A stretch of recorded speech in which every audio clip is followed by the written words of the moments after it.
The workout today is not going to be anything fancy. The reason for that is as my last video, I explained I was feeling a little bit under the weather, a bit weak, and felt like something was kind of creeping in. Yeah, well, it got me. Knocked me down for 6. That's a cricket reference for Southern Hemisphere folks out there. And yeah, I've been sort of bedridden for about 3 days. Just, yeah, not good. Muscles, body aches, all that kind of stuff, shivers and sweat pile. Just the normal sort of flu stuff as kids get out and about and share these type of little things around a bit more than usual. So yeah, knocked me out for a bit, but here I am, I'm back. I'm gonna probably try and do something a little bit more simple and easy to me. So, as to just sort of creep my way back in, sort of work only about sort of 50-60% max of what I would typically do, which is not really 100% either. As I've explained before, I'm not out here trying to bulk up, not out here trying to get anything more than just maintain what I've got, stay healthy, enjoy gym, enjoy life, and stay addicted to myself and my healthy lifestyle. What I wanted to quickly tap into was, I did a little bit of reflecting as I was laying in bed a lot, sleeping on and off, so not really in normal patterns. So 2 or 3 hours awake at 1 a.m., but 3 or 4 hours of sleep in the middle of the day too, just going wherever my body was telling me to do. I did a little grounding, try and saw some sunlight, and tried to see some sunlight and fresh air as often as I could. All of the shivers and the freezing cold down here these last couple of days hadn't helped, but I've been out there and trying to get some of that stuff out, as in rebalancing all the energy and stuff with the grounding. Felt pretty good during, but obviously the process of these viruses is to just pass through and get them out of the way. But one of the things I wrote down was regarding stress. And I found myself when I was younger, I would, bite my nails, not necessarily bite my nails, but sort of, pull on them, essentially the theory. And I found myself doing this recently a little bit more, and something that I hadn't really been doing for quite some time. So I nipped in the bud a while back, and found myself realizing that it's an internal sort of stress factor. And this is how I found out about it back in the day when I was younger, and I used to do it a lot. I was just stressed, and I kind of wrote down some of the things that I might be stressed about. And coming to an end of my list of things I thought I was being stressed about, so I could sort of tick them off the list and realize that I maybe was or wasn't, or sort them out or whatever. I came to the conclusion that all these things that I was writing were things that were on the external, things that were outside of me, things that are happening in the physical world or things that are happening in the world. And that these were just triggers, right? So I can't stop the majority of these things from happening. They also, majority of them weren't really affecting me directly. So it's the physical stuff or the physical world that was triggering the stress that I already had inside. Stress that already exists. Stress that's already in there. And there's little, it's like these little, almost like electric bolts are coming in and disrupting everything. But if there was no stress there in the first place, I realized that these things wouldn't be triggering me. They wouldn't be causing those little electric bolts to flare anything up. So what I've come to realize upon the reflection of all this is that I could have written anything on that list. That list could have gone on forever, or it could have just been one word. It's all irrelevant. It's not how we process stress. It's not by, in the Western world, we're taught in the schooling systems to add more, find more, do more, get more, acquire more, produce more. It's always about more. When your cup is full, you don't think about how can I just do more? How can I get more? How can I need a bigger cup because I got to do more. When you have stress and your body is stressed out, and by stress, I don't mean anxiety and depression and these type of thinking, mental type things. I'm talking about physical stress. I'm talking about circadian stress. I'm talking about lack of sleep stress. All those types of stress. The other ones are stressful as well. Don't get me wrong, but I'm not referring to these type of ones. I'm talking about just general stress that everybody is under. Drinking all the chemicals that are in the water is going to create stress on the body. Or the genetically modified food in this country is really taking a toll on my body. I feel that ridiculously because it's something I noticed in the first 2 days of landing here. So all those type of things are all adding little stresses to my body. There's a bunch of them. And as my body is stressed, and I think that it's all these other things that are happening, really I've got to come back to what I used to do a lot in Asia, which was to undo, the unwinding, the undoing. The less is more. Emptying the glass versus trying to find a way to get a bigger glass so I can add more to it. And in that process, my list, as I flipped the page, turned into a bunch of downloading, offloading, things that I didn't need to be thinking about, things that I didn't need to be wondering about, things that weren't important anymore, that were still on my mind, things that I had already accomplished, done, ticked off, got done. Shopping list, for example, but for some reason in my head it was still an open tab, so to speak, and I just wrote all those things down. Felt 100 times better the next morning, that's for sure. But then found myself this afternoon kind of thinking about that again and wondering if this is something that I need to be doing more of. I've done a lot of reflecting, I've done a lot of gratitude work, done a lot of breath work, done a lot of meditation, mindfulness, soul sharing, these type of things before, but the one thing I've just never really got into is journaling, writing things down. As much as I know this is helpful, and I'll be an absolute hypocrite here and an absolute butthole, I've recommended people do this. Yet, I mean, I've tried it, but I've never really done it, you know? So as the new year upon us, something I think I'm going to try and have to do a little bit more of, but stress, it's in you, no matter what. And it's not about finding more things to do or more ways to figure it out, no, it's about undoing it, getting rid of it, doing less. Sometimes the undoing is more important than the redoing. So that's my little 5-minute rant, which knowing me probably lasted more than 5 minutes, but I'm going to do some guns. To get the guns out. I'm wearing a singlet too, or a tank top you guys call it here. Finally. Everyone says finally, huh? Yeah, okay, whatever. Trying to stay humble a little bit. But if you haven't heard of the legends of baby guns, well, yeah, let's ask Benjamin. Anyway, I don't find too much energy expenditure in training arms because I don't train them too much. I'll work them, but I'm not training them. I'm not trying to gain any size or not trying to shape them out or grow this one bigger than this one and this. None of that. I'll just go through the motions with arms. So I'll do that because I am just coming off of that little sickness. So it'll be a little bit of a less energetic workout as a whole. That's one side of the reason why I wanted to do arms. And the other side is that having only eaten a few times and being sick in the last 4 days, I'm feeling absolutely deflated. So arms being fairly smaller muscles will get a pump pretty quickly, pretty easily, and will inflate, therefore look bigger, therefore help my ego think that I haven't gone and lost a whole bunch of games, just honestly only because I'm sick, but it's still there, that boy thinking, right?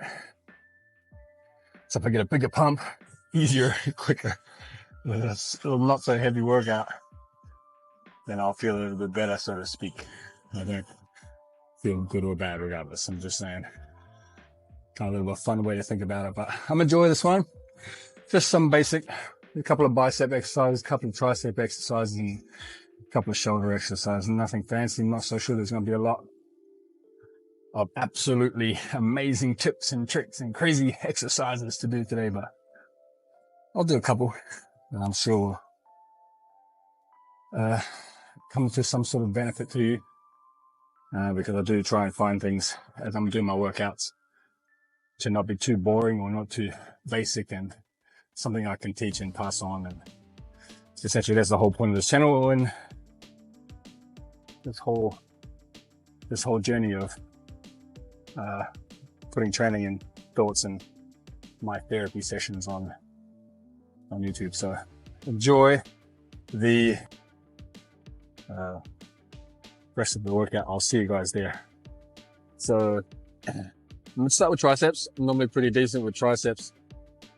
First, I like triceps first. Most people like to do them second, but I like them first. It warms up my shoulder girdle and my elbows and wrists and stuff a little bit more and a little bit better, I think, technically. So, and plus I kind of feel like it's doing a bit of my chest sometimes, especially in this exercise.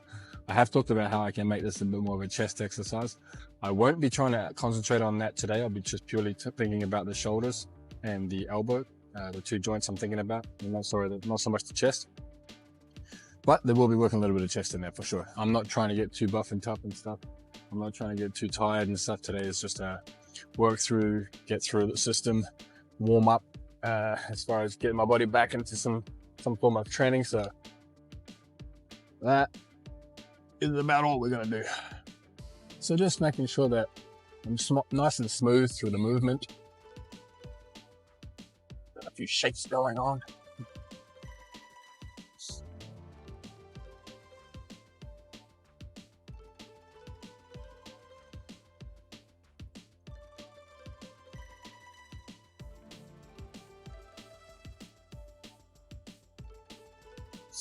Some of these machines sometimes have, this one has a seatbelt.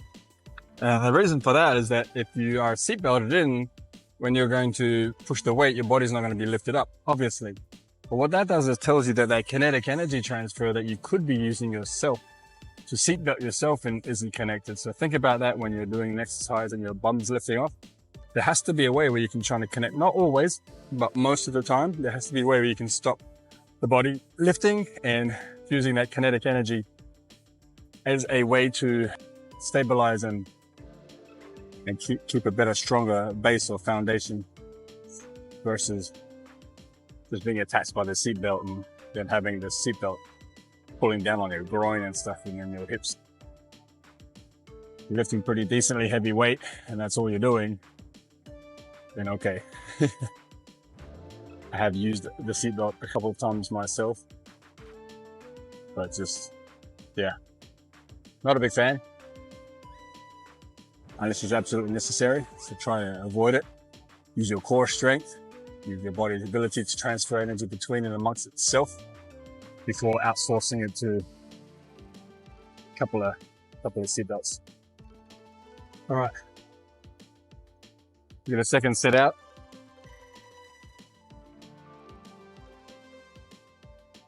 All right, you got a bit more narrow grip on this one.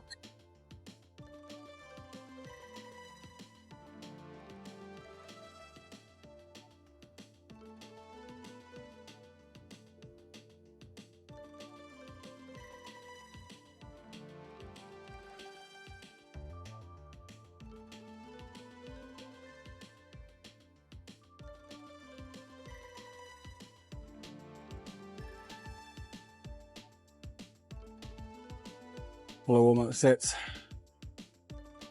These look like they're heavier than they actually are, so even though I've just called them warm-ups and it's almost the whole stack, I ain't trying to show off or pull anybody out here. It's only 40, oh no, actually doesn't even matter. I was going to call out the actual number of pounds that these plates are, but what I found, if I'm lifting a number, so let's call it 50, it says 50 on the plates, and it's the fourth plate because not every plate is 10. Then I go to another machine, same exercise, different machine, and on that machine I'm doing 4 plates, but it says 80 because each plate is 20 and it's lifted 20, 40, 60, 80. That doesn't mean that I'm all of a sudden lifting double the weight, even though it's twice as many plates, because these plates obviously are way different. But also be aware that don't carry across the number so much. I know people write down a lot of the weights that they're on. It's especially as they're progressing, which is a great idea. But don't put down too much the weight on plates and machines in comparison to another machine. Write it on that machine. So find a way to name this machine. The white one in the corner, tricep push down machine, you do 160. Because if you're doing this machine, there's another one over there, the red one in the other corner, then that machine will be way different. I'm not going to put 160 that's written on here, on there, which is what my book would be reading if I was doing progressive overload training, long-term macro training cycles. So be aware of that. Not all weights are the same on all machines. Not all 20 plates, as in a plate that says 20 on it, are 20 pounds. Plus they go through pulley systems, remember? And if we go through pulley systems, I don't know the exact number of physics teachers. Actually, my buddy's a physics guy. He might be able to tell me this, but each time a weight goes through a pulley system, it reduces a certain number, a specific number, 1.9 times or 2000% or whatever it is. I just named two random numbers, but there's a specific number that each time a weight goes through a pulley system, it reduces the actual total weight that, for example, is on this machine. So let's call it 200. And each time it goes through this pulley system, it's halved. So by the time if I was just to lift this plate off my hands, it would weigh 200. But if I'm pulling it from this rope that's connected through that pulley up there, and I'm pulling it down and lifting it through that one pulley, then it's halved. That one now I'm actually just doing 100 at the weight, at the arm. But if, say, for example, that then loops back around the bottom again, and then I'm lifting it, then all of a sudden I'm doing half of the 100, so I'm doing 50. So I've got my pin stacked into a 200, but I've actually only got 50 at the arm because it's halved at the top pulley to 100, and it's halved at the second pulley from 100 to 50. Half and half, each pulley is half. This is just a plain example, guys. Argue away. If someone can figure out exactly what the number system is, great. I know that there is a system or there is a number loss in weight, as I was told this a long time ago, years ago. But I can't remember the specific number. I don't need to remember that. That is irrelevant. I just know that the number on here is not specifically the number I'm lifting at the body part that you're lifting. Right, so now I'm getting heavy enough that I might come off the bench. Oh, yep, okay.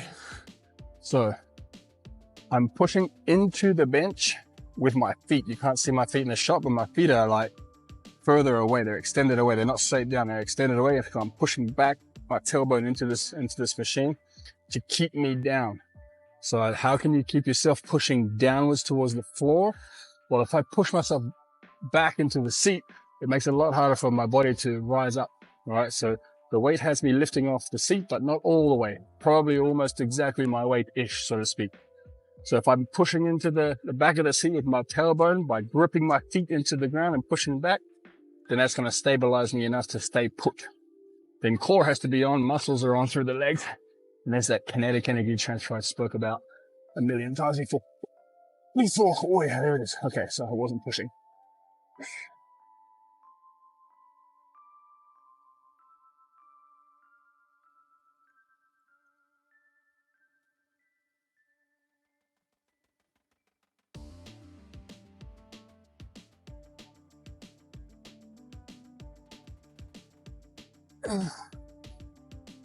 Right.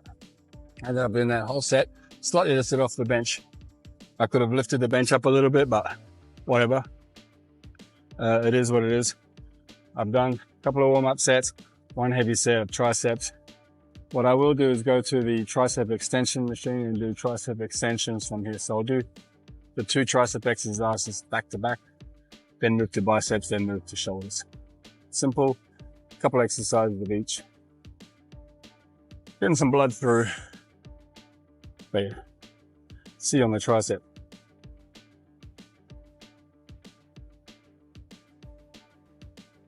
Right, so my favorite of the tricep exercise is the push down with this grip. I don't know how much you can see it, but it kind of has this little molded grip indent that allows you to, like, it fits and wraps around the palm really well out here. And it has little indents and grooves for the fingers to sit in. And then because my hands are relatively large, when I'm going through ropes and cable apparati, I tend to have to kind of end up with my fingers touching my own hand, my own skin somewhere, either by wrapping around, gripping over the top, whereas these don't allow because they let your hand sit on top of the grip, and the grip molds around. So really enjoy these. They're not going to do anything any better as far as the tricep shape, not going to make me any heavier. They don't have too much of a bottom that I can push on, so you do rely on grip a little bit, which I like. They do have a bit of a bottom, don't get me wrong, but it's not like one of these ropes with these big knobblies that no matter how much you try, you couldn't drop the thing if you wanted to, but these could fall out of your hand if you let go of the grip. So I like that, rely on grip. But anyway, tricep push downs, I enjoy. Just to go back off of what I was saying before, this is on the 90. I'm doing 90 on the plate. I don't know what that means, but shoulders are stabilized and stuck behind me. And then I'm just extending the tricep. Sorry, flexing the tricep. I'm thinking about just extending the top half of my forearm there, down below my elbow, obviously. We all know what triceps are like. Just keep the chest up. Don't allow yourself to fold in. Your spine should be in pretty much the same alignment all the way through the movement. Up to you whether you choose to extend your arms or wrists at the bottom. I don't do it because it hurts my elbow. I do it a little bit, but it's just because it's part of the motion, but I'm not trying to actively do it. It's pretty simple. I imagine when I'm on the side that there is like a steel bar passing through my body, through my torso, and my elbows are locked into that. So that way I'm locked in with a steel bar passing through my body, from my elbows through my torso and out and then back through my elbows again. That way my elbows stay in the same spot. My elbows are not moving back and forth as I'm pulling.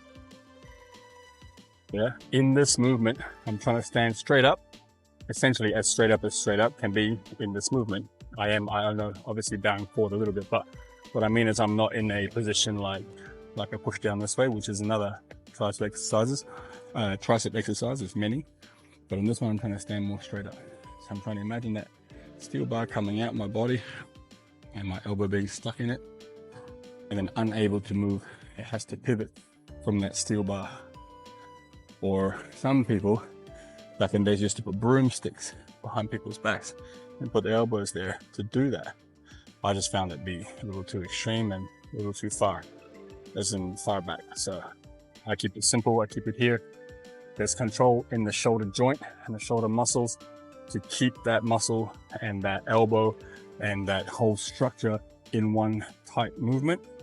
So it is a little harder than you think. It's not just I'm going to keep my elbows. It's a little bit harder than you think sometimes to keep these stabilizing muscles together. And so I do talk like it's nothing, but it's decades worth of concentrating on these things to have me be able to do these things without having to think about it. So I concentrated a lot. I've reached my quota.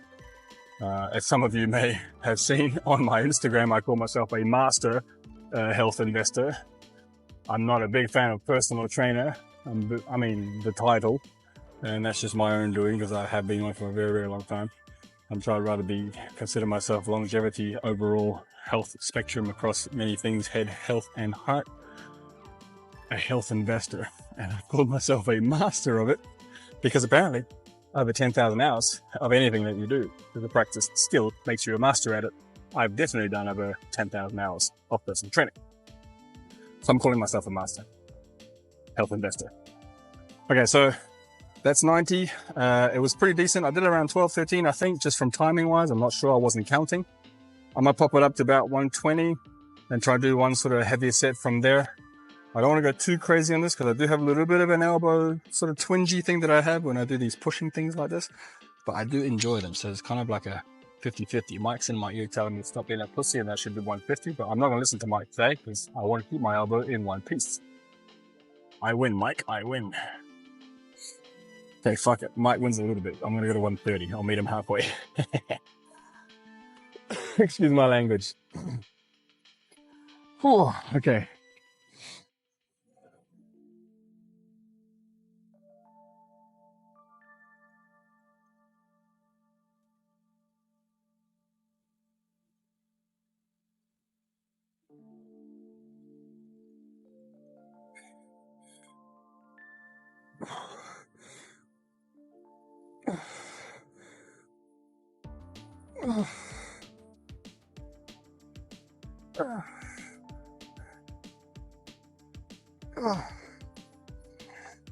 Woo, 130 for 13. That was about an 85%, 90% effort. I'm gonna leave it at that. I would typically do maybe one more set because I didn't feel like it was too strenuous. I maybe miscalculated the weight or maybe how fresh I'm actually feeling. I would typically be doing arms as a rest day between other sessions, so the arms are a little bit more pre-fatigued. But I have had sort of 3 days off, 4 days off, 3 days off.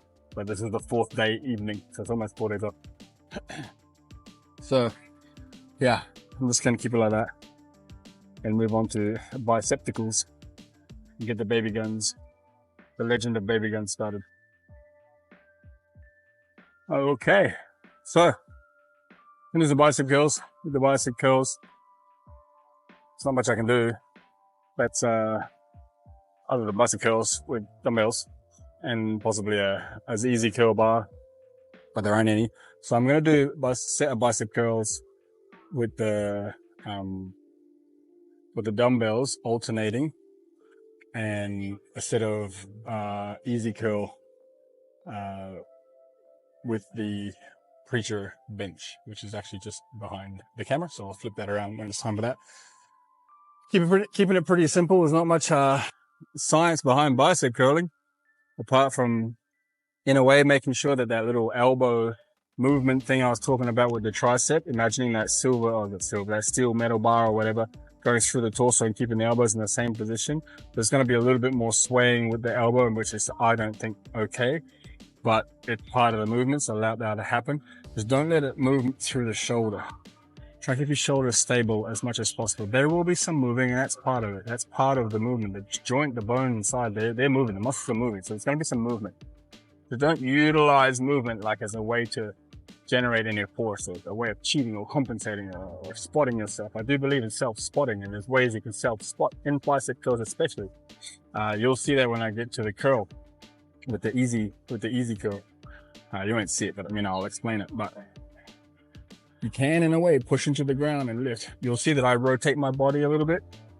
There's 2 reasons for that. One, I get a little bit more freedom to pull, and in this position, rather than trying to pull out wide, because the dumbbell itself hits my body.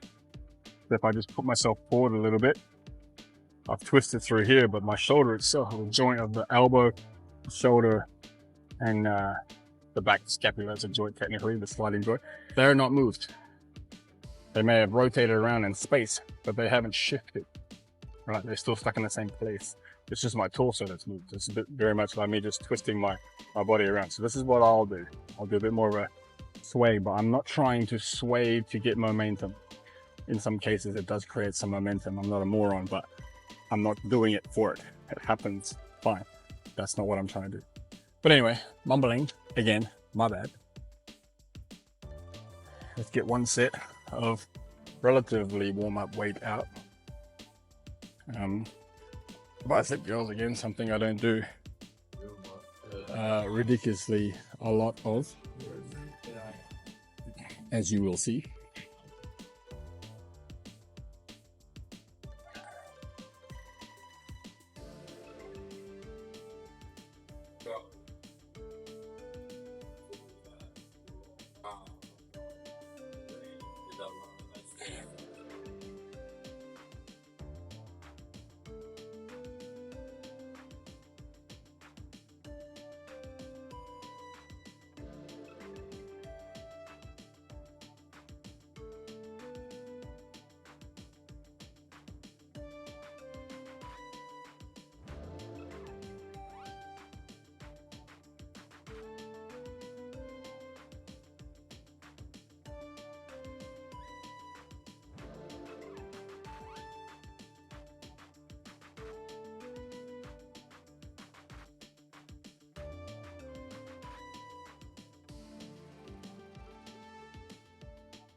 Well, that felt pretty good. Decent little warm up. The elbow's a little bit fidgety. Kind of tweaked an elbow tendon on the inside a few years back, and just certain movements, certain exercises make it pop back every once in a while. I'll stay away from them and then it goes away. Do something silly and it comes back. It's just one of those little lingering things. I've had it looked at and it didn't seem to be that the person who broke down where they think it came from or how to fix it, well, they didn't really get that right. So I'm not going to go name them, waste of time. But it's just one of those little things I think I'm going to be a little bit aware of. So I'm aware of it and making sure that I don't do anything too heavy with this stuff, at least without a good warm up. Another reason why I prefer to do triceps over biceps first. It's probably come from this over the years, because this thing's been around for 5, 6, 7 years.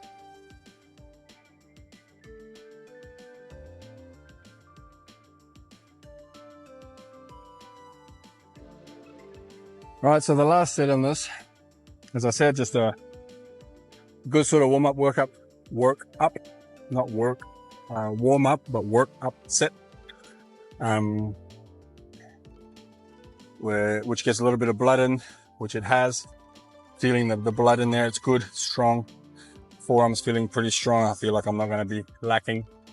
You're only as strong as the weakest link, or the chink in the chain with the most tension breaks first.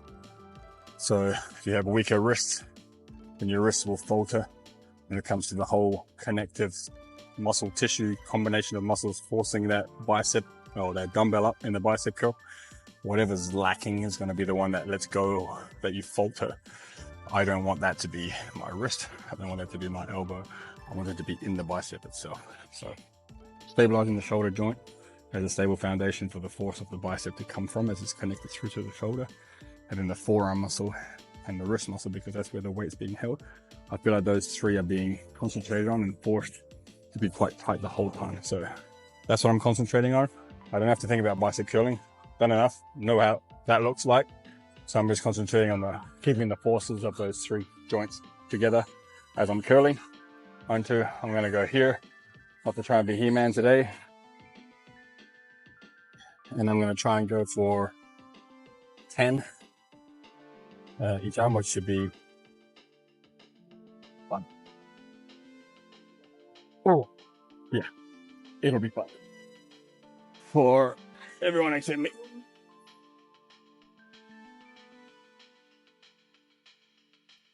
Oh, give you guys a different angle so you can see the elbow stays in the same position, the shoulder stays put.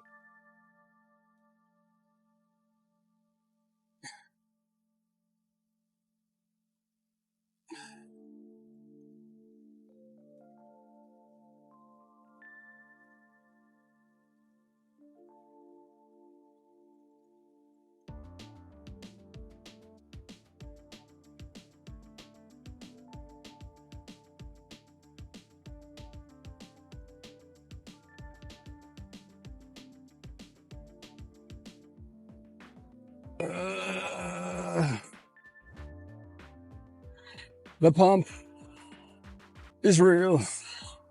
Oh. Okay. So I'll sit up and switch the camera around and show you guys the easy curl bar. Should be fun. All right. So the easy curl bar. This is the extremely squiggly wiggly one. I think it's important that, all right, double checking I'm in frame.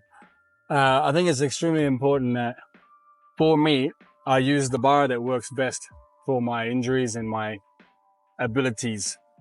A lot of people would prefer probably the less squiggly wiggly bar, which is this one here. As you can see, the squiggly wigglies are a little bit less than this example. Not sure if you can see that yet, but you'll see when I pick it up. This one allows me, because the squiggly wiggles is a little bit more straight up and down, allows me to be a bit more almost in a hammer grip. I don't do a lot of hammer grip curls with the dumbbells because I like the twisting. And I find that I can lift a little heavier with the twist, with the hammer. And I don't want to lift too heavy in the dumbbell bicep curl because that's more susceptible to injury. It's a big ass weight being lifted by the two tiniest joints in my body that are lifting weights, the wrist and the elbow. So I prefer not to push that weight. So I'm going to do slightly heavier with this. The only thing is, I haven't done this, and I would dare say at least a very, very, very long time, is in almost 6 months to a year, I dare say. Yeah, I'm kind of, well, maybe about 6 or 7, 8 months ago, some shit, probably the last time I did this. 7, 8 months ago. With my boy Jeremy, actually. This is the last time I remember doing this. Shout out to Jeremy in Nashtown. So this will be kind of against what I've been doing, which is the one warm-up work-up set, and then the one heavy set. I'm going to do 2 sort of work-up sets on this just to see how it feels with this, because I haven't done it in a while and I want to be careful with the elbow. So bear in mind, the first set I'm going to do a bit more narrow close. The next one I'll go a little bit wider, and the heavy set will be a bit wide too. But just to get a bit more of the understanding of how it's going to feel. Okay, so this is going to be way too low. Pop this up.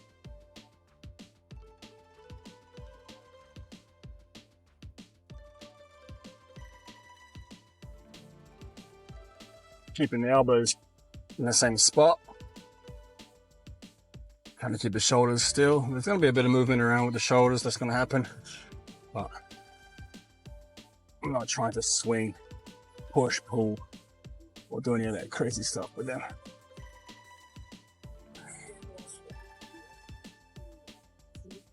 So that'll be a decent little warm-up. The biceps aren't exactly needing the warm-up specifically. So this is just to get used to the movement, the leverage. I am doing the self-spotting technique that I spoke about earlier, which is to push into the bench with my elbow. So I'm kind of squeezing myself, almost like I'm elbowing myself, but the bench is in the way. I'm doing that whilst I'm keeping my sternum up to not allow myself to slide down. Okay? And then on top of that, I'm lifting my feet off the floor a little bit. They're not coming off the ground, but if you had your hand underneath my foot, you'd feel the pressure coming off. My foot might still be technically touching the ground, but the percentage of weight is down to single digits, 5%, 10% max, because I'm putting all the weight into this, into that pushing of the sternum into the back of the seat, and into the elbows pushing down into the angle of the seat, creating the junction of forces right here in this section of the bench, which so happens to be where the elbow gets its weight from. That kinetic energy I'm pushing into this area, which then can be used by the elbows pushing into this area and getting that energy to transfer up. Whether it works scientifically or not, or whether someone wants to prove me wrong scientifically with graphs and papers and physics and maths and numbers, which is, I'm not saying not true, but I can tell you right now, this actually works. So let it be something that is, whether you believe it or not, something that I believe in, something that works for me and I can easily make work for you, as I've made it work for hundreds of people before that have done these exercises with me. So I'm gonna take a small break and put more weight on, do my second work up set.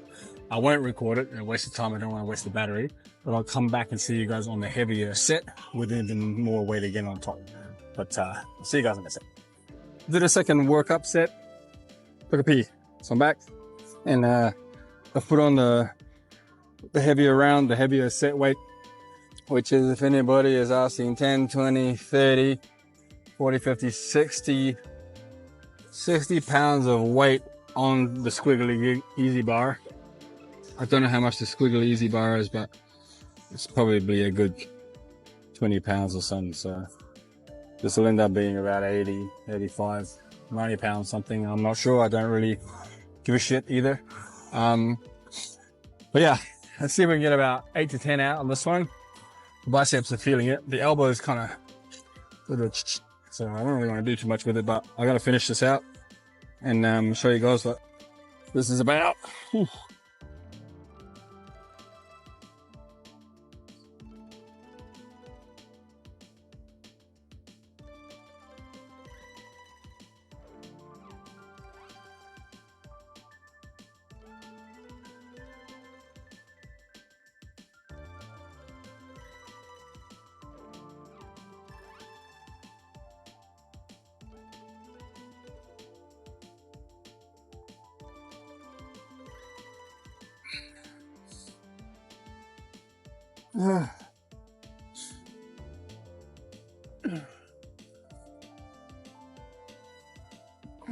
Let's do one more.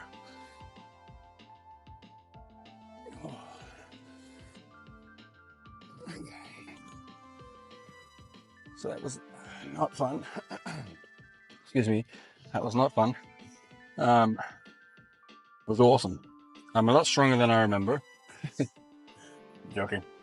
That was a little tougher than I expected the last 3 or 4 reps, but I was hoping those last 3 or 4 reps would kick in a little earlier, so I could have possibly done an extra 10 pounds on top of that or something like that. I'm gonna head over and do no, actually I'm gonna do the shoulder exercise here. What I'll do is I'll do a matrix, so a little combo that does the rear, the side, and the front delt at the same time, like in one sort of continuous set. So like 10, 10, 10 back to back, something like that. I'll do that here because it's here. Then I'll head over and do the machine lateral raise, which is one I like a lot, actually. Right, so there's a little medley here I've done a long time ago, which I'm going to try and do. The only thing I'm going to do is a little bit different. No, actually, I'm going to do the old school original medley I've always done.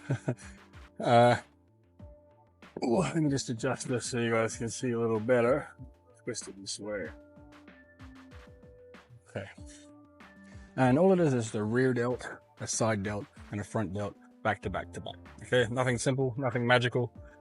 Only simple, nothing magical. It's pretty much just to make sure that all aspects of the shoulder get warmed up, from the movements that go behind to the movements that go next to, and the movements that go in front of you. No rocket science, keeping it simple. Bent over, rear delt flies, squeezing the shoulder blades together.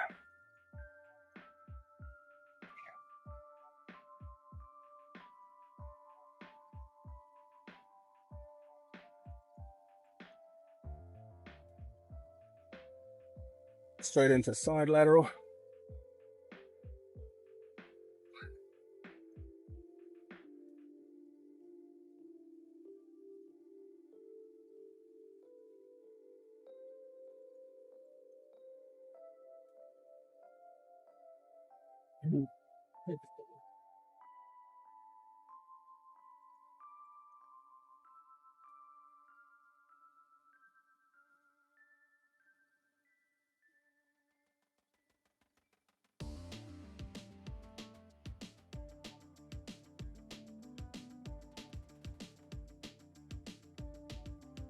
Oh. So nothing too crazy with that. Just a little warm up. That I was I was told about the warm up by a buddy. Well, I wouldn't call him a buddy, but somebody I would call a buddy because I looked up to him. He's a Mr. New Zealand, named Danny Burns. This would have been in the 90s, showing my age now, but in the 90s. Not sure if he was Mr. New Zealand in the 90s. Definitely was either in the 90s or earlier. But at his gym, when I was looking up to him, he's a huge, big guy. One of those guys that has to walk sideways through the door, you know? That's the joke, but when that joke comes in, that's the guy I think about.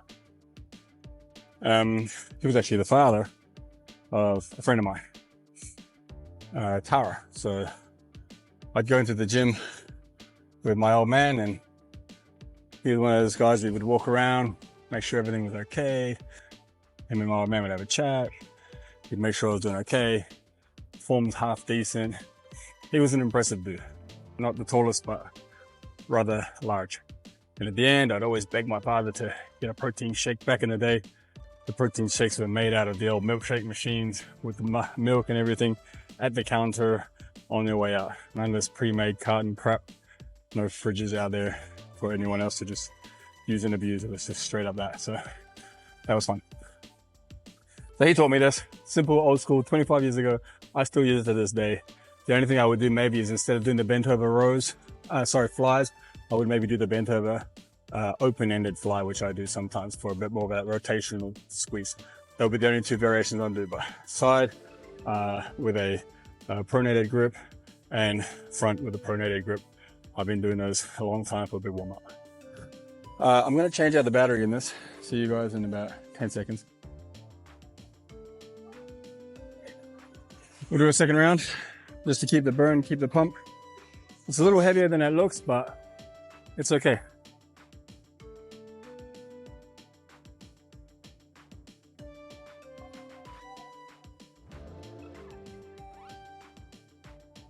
Trying to keep the shoulder blades locked together at the back here, not allowing the shoulder blades to move. Just the rotation of the bone, the bicep tricep bone, to move around in the shoulder joint.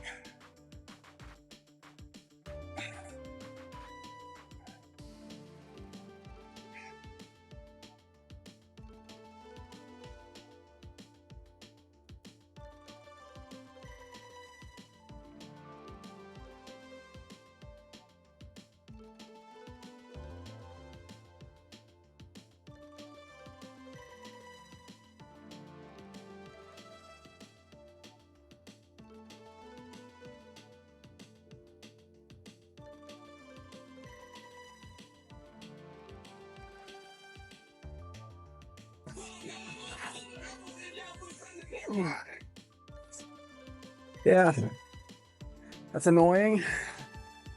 Kaiser. Yeah.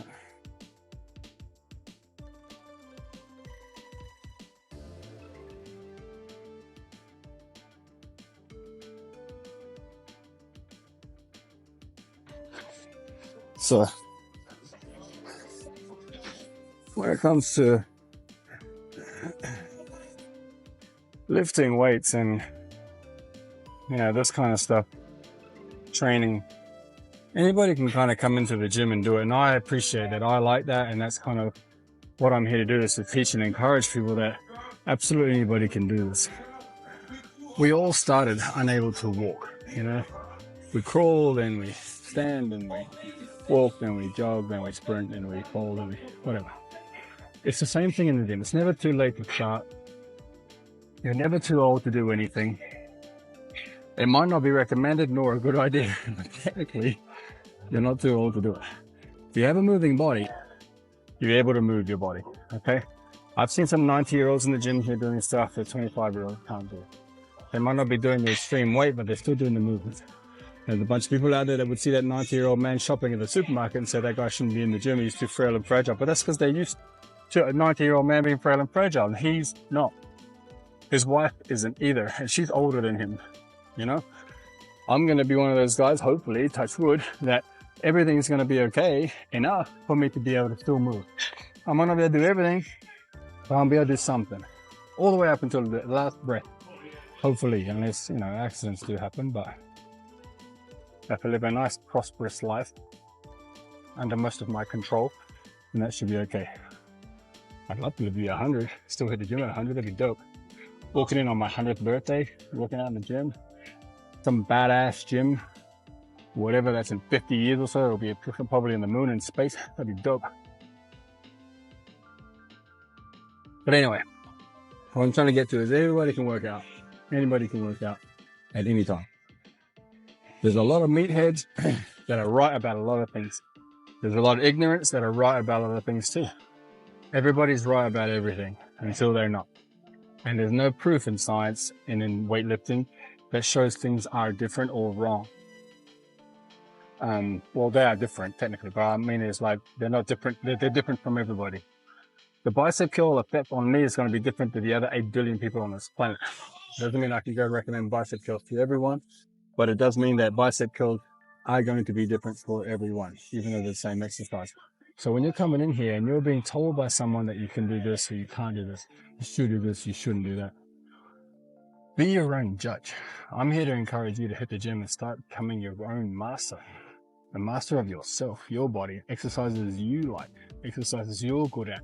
Maybe you're a challenge-driven person and you need to do all the exercises that you suck at because you want to get better at them.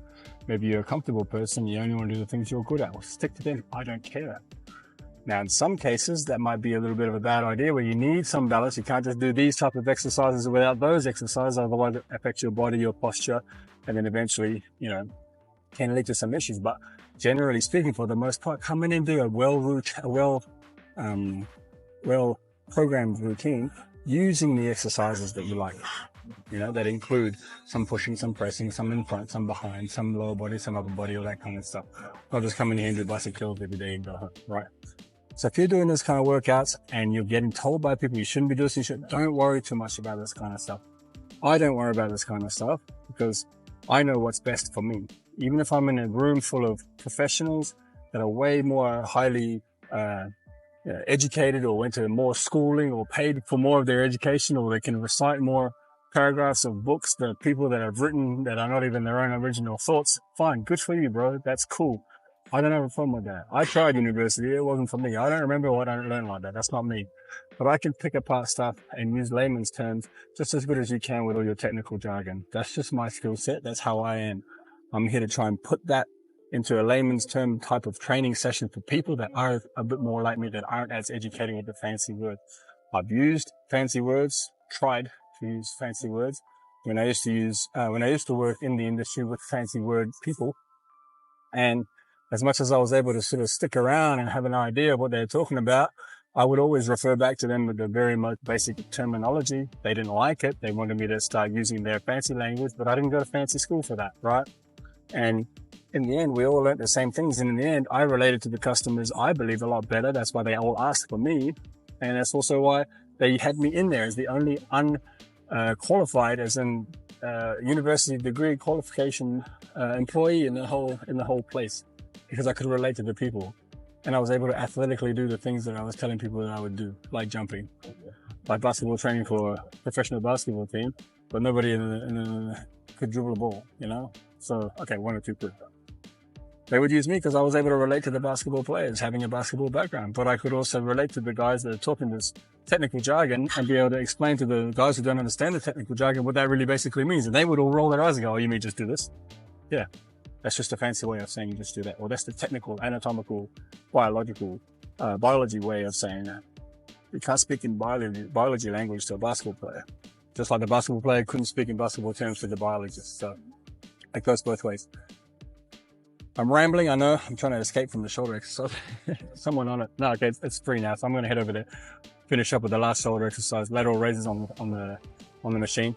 But I just wanted to say, don't be discouraged by what people say, what people think, what people will look like. You are a master of your own body. I am a master of mine. That's why these videos are about me showing you what I've found out about mine, the journey I've used in the last 25 to 30 years of training, exercising, doing sport, about myself. What have I learned about myself? What do I work best with, without? How do I do things in the best, to the best of my ability, using techniques and tips and tricks I've learned along the way. And a lot of the technical jargon I use and learned from the books and the degrees that people have taught me. I don't have a degree, and I don't need one. Not to master me. I might have needed one to get a job somewhere, but hey, I got a job without one once, and I ended up being, I believe, one of the better employees there for the client. Okay, that's just how life is. So don't be discouraged. It's all about encouragement, getting you guys out there, being a master of yourself, so you too can one time write in your Instagram profile that you are a master health investor, like mine. See you guys on my lateral raises. Right, so I'm going to try and show off a little bit here. Not really, but I realized I'm about to say what I'm going to say that it's going to sound like it, but this is the whole stack. This is the show off part. So I can't really do a warm up set, work up set, and then a heavy set. So what I'm going to do is I'm gonna do a set of about 15, and then what I'll do is keep the rest period relatively low, like less than a minute, which will then make that same weight feel heavy at around 8, 9, or 10 to make it feel on the muscle that it's like a heavier set of 10. Okay. Now, whether that actually is scientifically right or not, I don't give a shit. That is what it feels like to me, has felt like for me, and will feel like for me after this set, because that is life. So, lateral raise machine. I hold onto these grips here, but you'll see that I'm not squeezing them. I'm just keeping them so that my hands have somewhere to go, otherwise they flop around and do dumb stuff. I'm trying to lift my elbow still in a slightly forward angle. So you'll see sometimes when there's a chest plate on these machines, if you stay stuck on the chest plate, then obviously the angle that the elbow and the shoulder are moving in accordance to the anatomical position of the body will be static. It'll be the same. But if you change the body, it technically is a way of changing the elbow. It's like putting my elbows in front of me during the movement, which you normally can't because you're stuck in a machine that doesn't move. And a dumbbell, if I was lifting out to the side too much, the next rep, if I noticed it, I could push it out to the front a bit more, or vice versa, and push it back further if I was leaning too far forward. But in these things, you're kind of stuck in this position where the elbow arm has to go up and down the whole time in the same sort of staggered plane. So what I do is I change my body. And if you can see, technically, if I change my body, the elbow is moving forward and back from my torso, from my anatomical position, right? So it's like a cheeky way of moving the elbows. I'm actually doing the reverse and moving the torso, but it's got the same side effect of these things separating, whether it's this one going down or this one going up, the gap is still the gap, right? So you might see me do that a little bit based on whether I feel it needs to be more in the front or in the back in the movement. I do change that. I do, you'll see me do this a little bit. It's not much, but you'll see me a little bit of this, and that's what I'm doing. Okay, so we'll try and get that set of 15 out.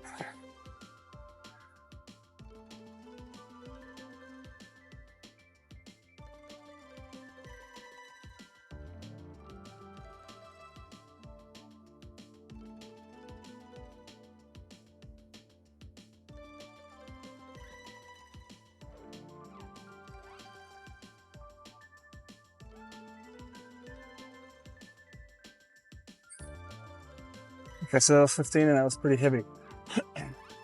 That felt pretty tough.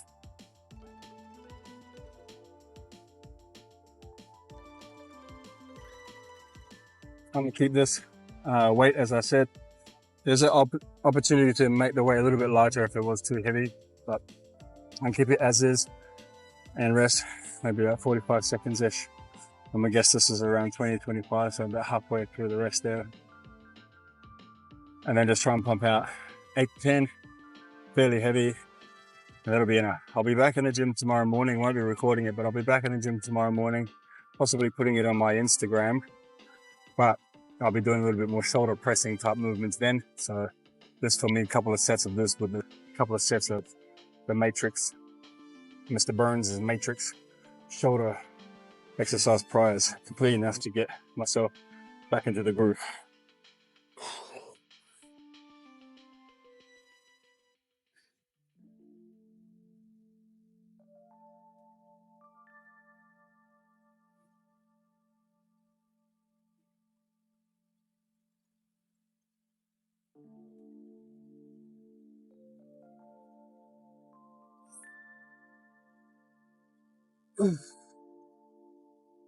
Oh, the burn. The burn is real.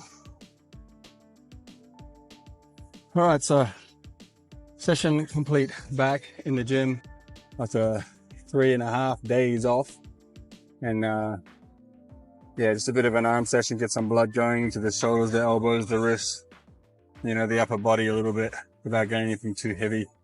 I could have done some bench press and some chin-ups and stuff, but I would have just been putting a little bit too much pressure and tension on the body and the recovery system. If my immune system is still low from being ill, then the recovery system is not going to get as much as it needs based on the fact that the immune system is doing the recovery and the immune system is still shot. It's doing its own recovery. So happy to do a little bit of lightweight, move around a little bit, get some exercise, some blood flow, and have a chance to speak to everybody here. Now that I've got my voice back, you might have heard me Bit of frog in the throat a couple of times there, but otherwise I'm about 90, feeling 90% now, but I also am running high on the endorphins of the workout. So I might not potentially be feeling 90% better in an hour or two, but that is the nighttime, knockout time, which will be perfectly fine.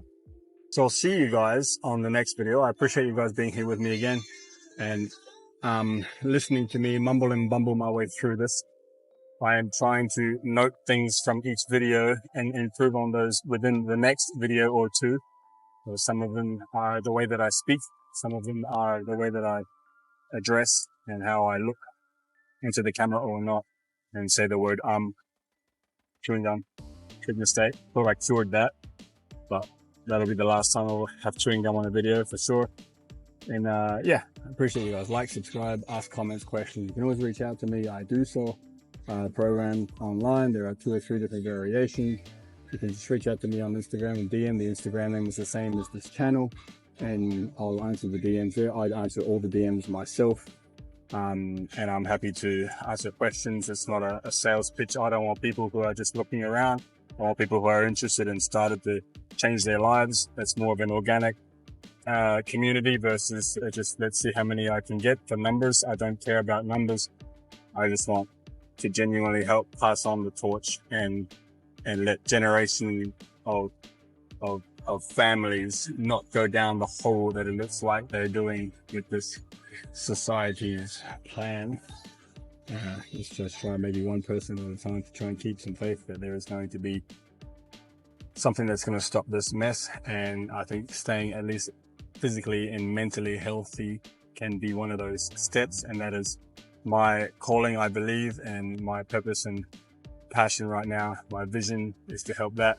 The mission is to do these for you guys. Appreciate listening to the mumble.